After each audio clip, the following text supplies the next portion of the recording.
Welcome again to Valente Brothers TV. This time we're going to be talking about Helio Gracie. This year we'll celebrate the 100th birthday of our Grandmaster. He was born in October 1st, 1913. And for us, it was a great honor to have had the ability, the opportunity to learn directly from him. I'm sure that one episode will not be enough to talk about the wonderful things that Grandmaster Helio did, not only for Jiu-Jitsu, but for life in general. Today we're going to be talking about his contributions to the art of Jiu-Jitsu, to the art of teaching Jiu-Jitsu. So Pedro, talk to us about Helio Gracie. Well, as you said, for us it was a huge honor and privilege to have the opportunity to learn directly from the Grandmaster.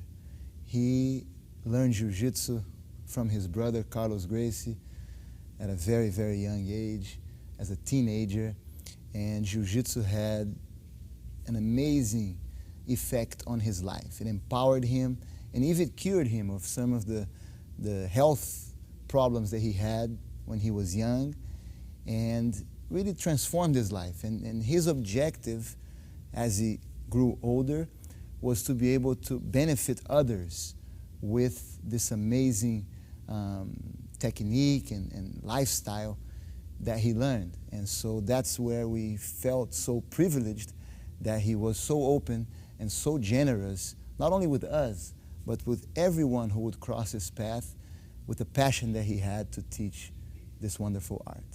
How was he on the mat? I think it's important for our viewers that did not have the opportunity to see Grandmaster Helio teaching Jiu-Jitsu. How was he on the mat with his students?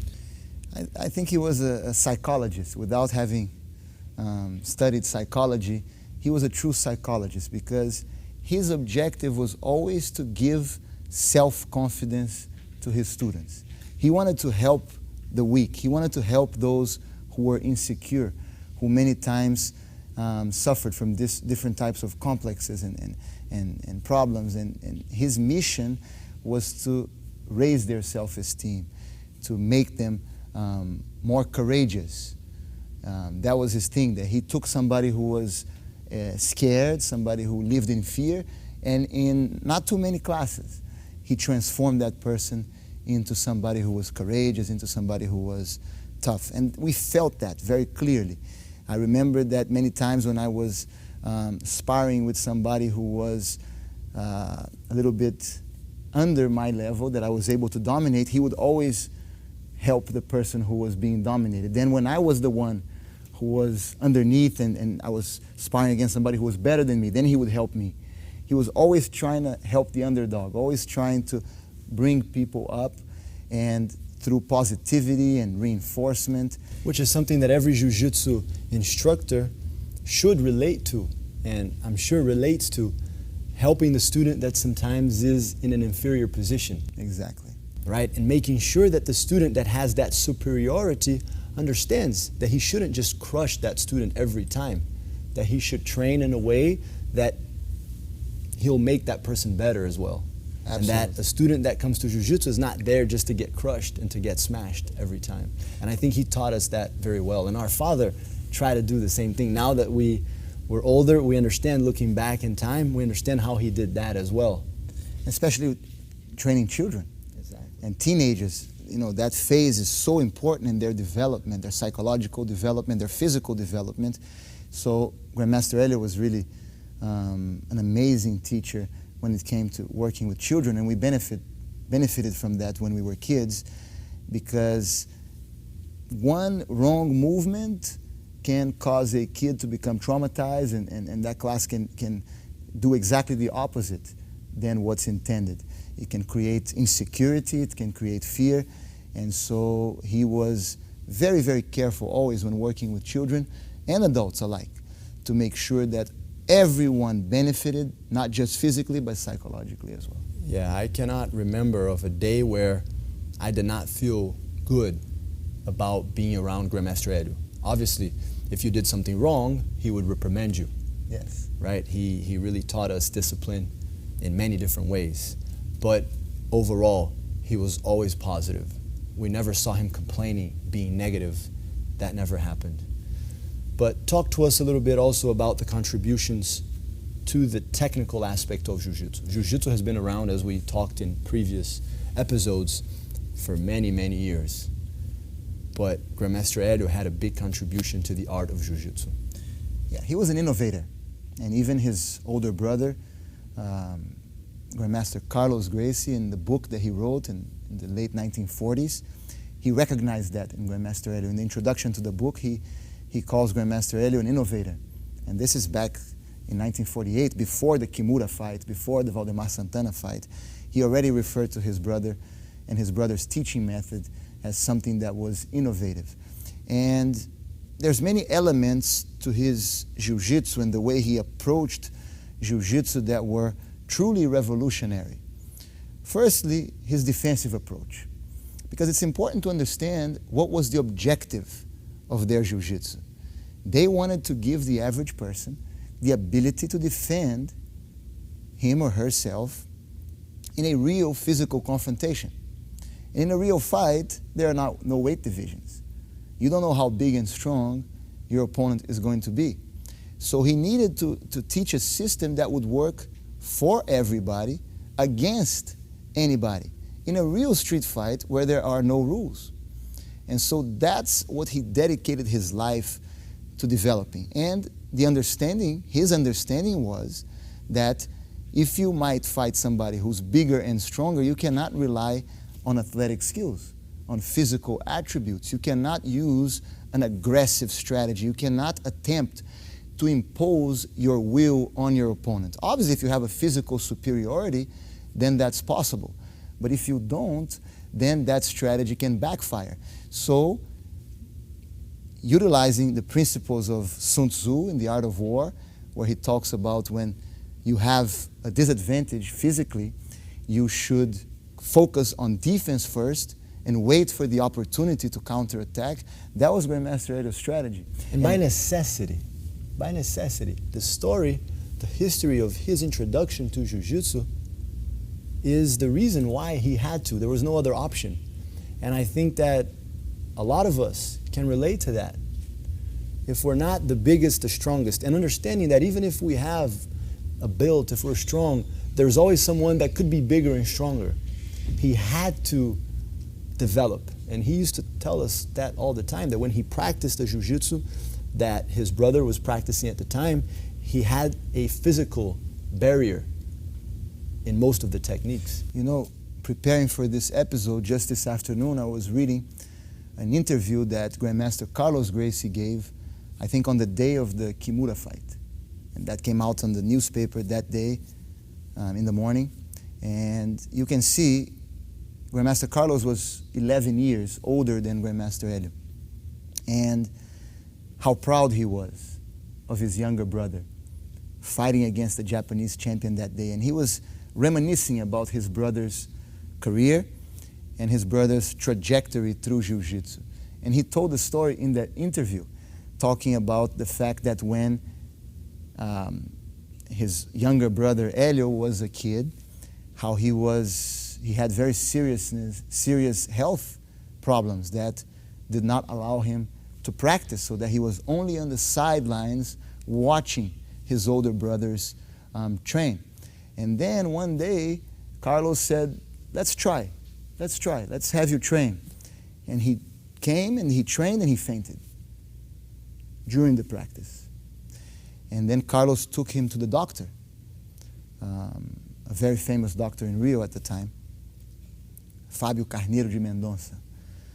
And the doctor told Carlos that he should not allow his brother Helio to participate in the classes. So Carlos told his brother, look, you cannot practice. And Helio just watched. And he would stay on the sidelines watching. And then one day he started training and teaching, and the rest is history. And so, yes, he was very sick. He was unable to practice. But as he started training, he was still weak. And by necessity, as you said, he developed this defensive strategy, fighting from the bottom, which allowed him to face opponents many times twice his size. For example, Wladek Zbyszko. Wladek Zbyszko is still regarded as one of the strongest wrestlers who ever lived. He was a physical specimen. He was very strong and Polish, correct? Polish, world renowned, had fought all over the world. And when he came to Brazil in 1934, Grandmaster Helio challenged him. And he was very surprised. I'm going to fight this little guy, weighing less than 140 pounds. What kind of fight is this? Is this for real? And they told him, yeah, go ahead, try to beat him up. And they fought. The fight was scheduled for 2 rounds. And by the end of the second round, it was a draw. How long were the rounds? 15 minutes, 20 minutes, I'm not sure, but something like that. Over 10 minutes for sure. I think 20-minute rounds. And after the second round was finished, and there were no points because Grandmaster Carlos he was the manager and the mentor, and he never allowed for his younger brother to fight in any type of match that was decided any other way than submission or knockout. So in the end of the time limit, it was a draw. And Grandmaster Helio challenged Zbyszko, let's go one more round. And Zbyszko said no, refused to continue. So for somebody of his weight against Wladek Zbyszko, a monster, heavyweight, for him to be able to survive and to resist was an amazing feat. And at the time, the other brother, George Gracie, an amazing fighter, who was considered by many the best fighter among the brothers because of his aggressive style, going for the finish, imposing his will on his opponents with amazing success, by the way, against capoeira fighters. He had an important role in establishing Gracie Jiu-Jitsu in Brazil together with his brothers, George. But when Grandmaster Helio fought Zbyszko, George felt that maybe Grandmaster Helio had been too defensive, too passive. Some people criticized that at the time. And that he should have been more aggressive. He should have tried to impose his will on Zbyszko, and that way he might win instead of the draw. And so George also had a match with Zbyszko 2 months later. And unfortunately, Zbyszko submitted George with the bent arm lock, which later in the Jiu-Jitsu community started to be referred to as the Americana lock. Zbyszko tapped out. George, who I believe tried to impose his will on Zbyszko, a more aggressive style against somebody that big and strong, it didn't work quite as well. Very interesting. And I think that also played a big role in Grandmaster Helio's conviction in his approach to fighting much bigger and stronger men. Yes. Through time, as Grandmaster Helio got older, he talked about his Jiu-Jitsu continued to develop. He often told us that students that trained with him 20, 30 years ago, when he was already 80, 90 years old, they don't know my new tricks. Why would he say that? Well, because as he got older, he became weaker, even weaker. And he had to develop his Jiu-Jitsu further, his defenses, because whoever got to know Grandmaster Helio can attest to his competitive spirit. He liked to put everything to the test. And this lasted until his last days.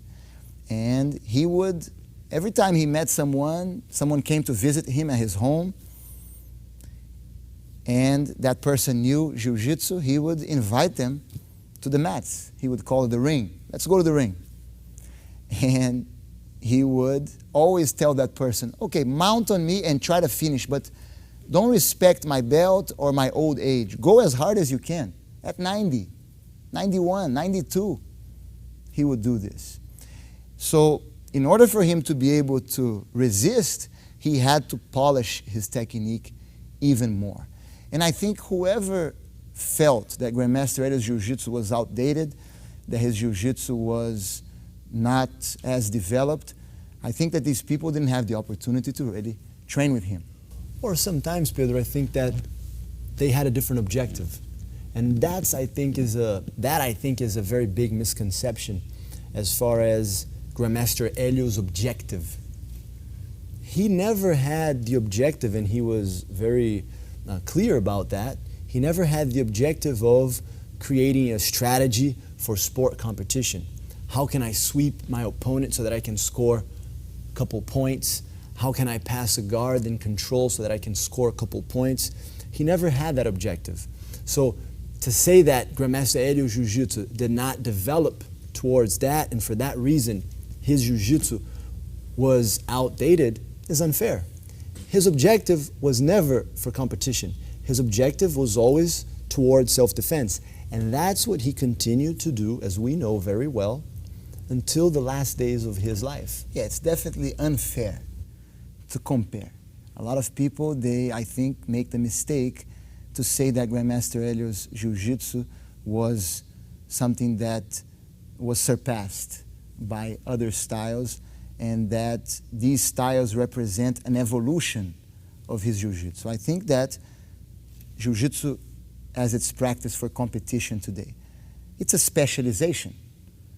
I don't think that you can say that it's an evolution from Grandmaster Helio's Jiu-Jitsu. I think it's a specialization according to those rules and those points. I don't believe personally that Jiu-Jitsu practitioners today are more prepared to face a heavyweight wrestler than Royce was in 1993.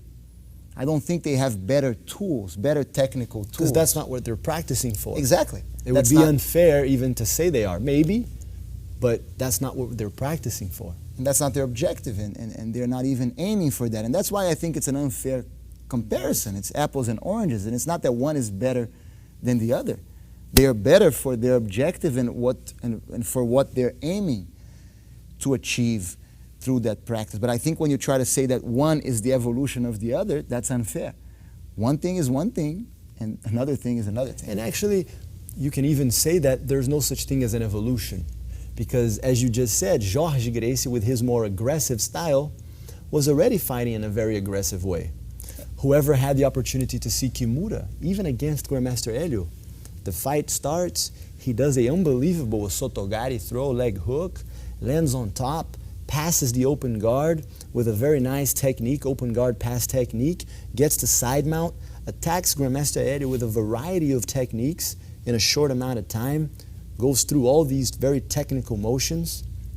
We have old footage of Japanese masters using advanced guard positions that even today have been named after some of the modern Brazilian Jiu-Jitsu practitioners, and they've been used. So I think that the aggressive approach has a lot to do with one's physical ability. Wouldn't you agree? 100%. And look at submissions, for example, when they talk about the amazing evolution of the sport. I think there has been an evolution in the physical side. I think that you have better athletes today. What you see as far as physical conditioning today is amazing compared to the past. But if you look at the last 5 years and you look at the statistics, submission statistics, what were the 3 submissions that were used the most in MMA competition? Number 1. Rear naked choke, Mata-Leão. 40%. Almost half of the submissions in MMA in the last 5 years were the old and effective Mata-Leão, the rear naked choke, a technique that was part of the original curriculum of the original Gracie brothers. Number 2, guillotine choke, 15%. A basic technique from the beginning that we can't even say that's something from Brazil, something that came from Japan, that they learned from the Japanese. And number 3, the arm lock, the straight arm lock. So 3 very basic techniques, they're the ones that work the most in today's MMA. And what are the 3 things that these moves have in common? They're all part of the original curriculum. So I think this brings us to the conclusion that the original curriculum, the 40 lessons, another interview by Grandmaster Carlos Gracie today in 1970, he talked about how at the Gracie Academy, students were prepared to defend against any type of attack in 40 lessons. This was in 1970? 1970. Grandmaster Carlos gave an interview saying, at our school, we don't cheat the students. Every student who joins our school, in 40 lessons, They learn how to defend against any type of physical attack, standing up or on the ground, striking, grappling, takedowns, a complete system. And that's something that I think a lot of our viewers don't know about Grandmaster Helio. Grandmaster Helio always sought a complete fighting system. His jiu-jitsu was in no way limited to ground. We know stories of how Grandmaster Helio liked to box against boxing champions with great results. How he had the ability to knock people out with his hands. Carlos Gracie himself Participated in the Golden Gloves in Brazil. Yeah. With great success. So they were very good with their hands. Kicks. Grandmaster Helio won a fight with a kick, a side kick to the midsection, similar to the one John Jones was able to use against Victor Belfort in a recent UFC match. That's the kick that he used. And before that, he had kicked Dudu in the face. Dudu lost two teeth. Yeah. So he had great kicks, great hands. Which there's an interesting point about the kicks. And recently, with all the Brazilians using kicks in MMA, kicks that are very common in capoeira, né? A technique called rabo de arraia. And spinning. This connection of jiu-jitsu and capoeira has been going on for many years. It actually started back in the days in the 30s when the Gracies, Carlos and Jorge, eventually Helio, they were establishing Gracie Jiu-Jitsu in Brazil. Capoeira at the time was the most feared fighting system in the streets of Rio. And they had many challenge matches against very tough capoeira representatives at the time. Obviously, always very successful challenges towards the Jiu-Jitsu representatives. But I believe Grandmaster Helio also utilized some of the kicks that at the time were very particular to capoeira. Absolutely. Throwing techniques, takedowns. Grandmaster Helio participated in the late 30s in a national judo championship.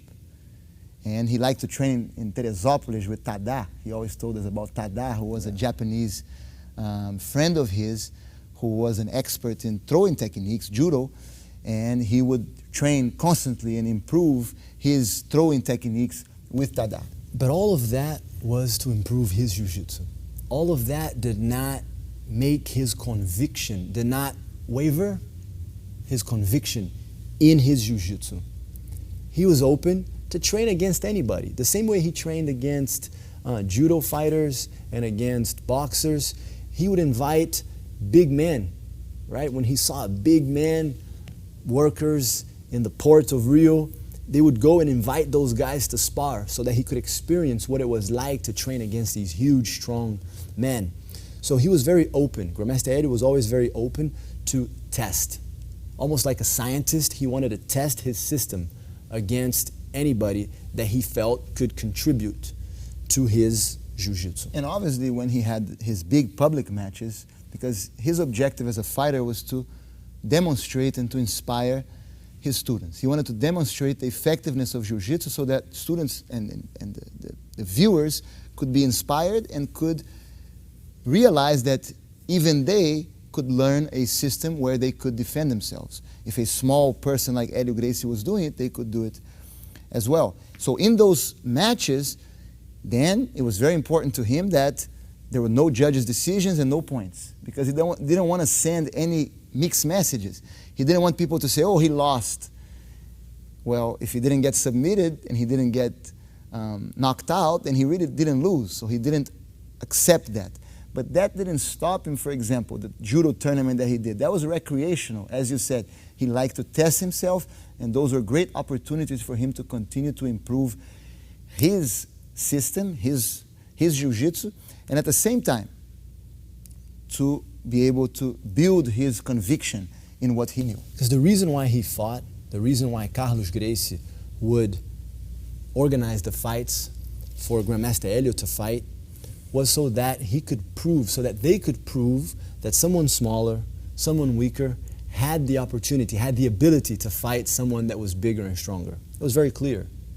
They were not doing for professional reasons. They were not doing for entertainment. They were doing to prove a point.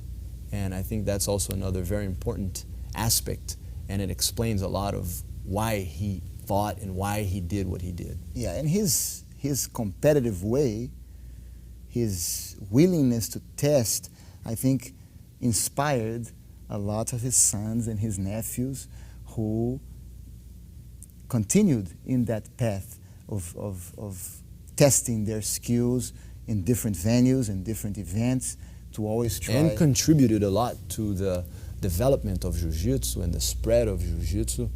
And I think everybody has had a piece, right, of this amazing result that we have today in Jiu-Jitsu. 100%. Another very interesting point about Helio Gracie is, especially today with the growth of Jiu-Jitsu, so many Jiu-Jitsu practitioners today opening their schools and having to pay a little bit more attention to the business aspect of running a Jiu-Jitsu school. It's unbelievable that back in 1950, Grandmaster Helio had probably the biggest and most organized Jiu-Jitsu business operation ever. So talk to us a little bit about that. It is truly amazing how he was so ahead of his time. I went to business school, and during my classes, my MBA, my organizational classes, business management classes, I would always remember about Grandmaster Helio and what he would tell me about the organization of that original Rio Branco Academy. The systems that he had set up to keep everything organized. He was able to control everything that was happening. The student, when he arrived at the school, without the technology of today, everything through paper and cards, and the secretary was trained to write down the time the student arrived. In the end of the day, he knew what time the student arrived at the school, how long it took for him to change, and for him to go from the locker room to the class to see if the instructor was late. Everything was run like a Swiss clock. And the systems that he created to be able to keep everything aligned, and the discipline that he had to impose to be able to make sure that these systems were working correctly, really created, as you said, the most organized Jiu-Jitsu operation, business operation ever, which inspired us here in Miami to be able to create something where we were giving the students the maximum service with the best technique, but at the same time, a successful business operation. And that's something that we learned from him. And also when it comes to customer service, what he was doing with the student, the psychology behind it, creating an atmosphere where the student felt like he was receiving a VIP treatment every time he walked through the door, the way he was greeted. All these details were managed very efficiently by Grandmaster Helio back in 1950. And I think, you know, especially as we go to martial arts conventions and meetings and we read different things that are considered right now, 60 years later, cutting edge, he was already doing back then. It's really unbelievable. Yeah, it's unbelievable. And also, many times, as you said, we can see him talking to us, right? When we see these modern approaches to customer service or to organization in the school, we can listen to him already saying that, and even in a way bragging about how well organized his school was. And we also had the privilege to have him come to Miami several times. And when he came, it was great. We learned tremendously, because to have him, imagine, companies pay sometimes a lot of money to have that type of consulting. And we were fortunate to have that. But it wasn't easy, right? To have him on the mat as we taught class meant what? That we could not for 1 second think of something else. That we had to be on top of the student. We had to make sure that every single student received our attention, our undivided attention. It meant that in the laundry room, there could be no towels sitting without being folded properly. The kimonos that would come out of the dryer could not be just sitting there. They had to be immediately folded and put in place. and so many other details. He was very detail-oriented, which is another very common and important business concept, element, which is attention to detail. And he was strict, but we like that because that created discipline in us, and it helped us create the operation that we run here today. He wanted to make sure that every student was satisfied, that every student was having a great experience every time they came. And Grandmaster Helio also had great conviction in everything that he did. And sometimes people confuse that with arrogance. But he was not arrogant, quite the contrary. He was extremely humble. I don't think I ever met somebody more humble than Grandmaster Helio. I'll give you an example. Every time he would teach a student a private class when he came, especially a white belt, who was still taking that initial course, he was lesson 12, for example, he would say, isn't it better for him to have this class with one of you? Because obviously Grandmaster Helio's class was more expensive. Isn't it better for him to train with one of you? And I would say, no, but he'd rather train with you. And he would say, but lesson number 12, you guys are going to teach that the same as I will. Why is he going to pay more? And I would try to explain to him that the student was paying more because he wanted the honor and the privilege to train with a grandmaster, and he could not understand that. He would say, come on, he's coming here to learn. And how can I make this class worthwhile? And he was always asking us, is he happy? Is that what he wants? I remember that as a kid, he would ask me. I was 10, 11, 9 years old, and he would ask me, are you happy with my classes? Are you happy with what I'm teaching you? Are you happy coming here? Do you only come here because your dad makes you come here, or are you happy with my classes? He would ask me that. So he never saw himself as this grandmaster who was superior to anybody else. He was so down to earth. He was so humble. He enjoyed being around kids. He would walk in the mat and train and teach people for hours, many times for free, without expecting anything in return. And I think, Pedro, that this willingness to put himself in all these situations that he did through his life, like we said before, to fight against big men, to fight against the capoeira, to fight against boxers, to fight against judo representatives. That's how he developed his jiu-jitsu. And that's why he believed that his jiu-jitsu alone was and is the most effective and efficient self-defense system in the world. That with his jiu-jitsu taught the right way and practiced the right way for self-defense, you don't need any other complement, addition to it. And that conviction that he had, that's what he lived for, and he was ready to die for. Yeah, and he believed in the original premise of Jiu-Jitsu. That is, you can find it in the Webster Dictionary. Jiu-Jitsu is grappling, throwing, striking. So when he used the kick, for him that was Jiu-Jitsu, because Jiu-Jitsu includes kicks. When he used a throwing technique, for him that was Jiu-Jitsu. Because Jiu-Jitsu is not about the type of technique. A throwing technique can be his jiu-jitsu, and that's how he developed his jiu-jitsu, and that's the result of what we teach today, which was his system. And it's not just a type of technique, it's a strategy. Yeah. It's a mindset. That's what he considered his jiu-jitsu. And as you said, he was truly ready to die for that until his last days. Yes. So, thank you very much.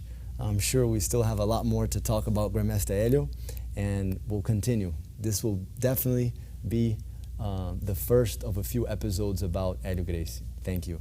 Thank you.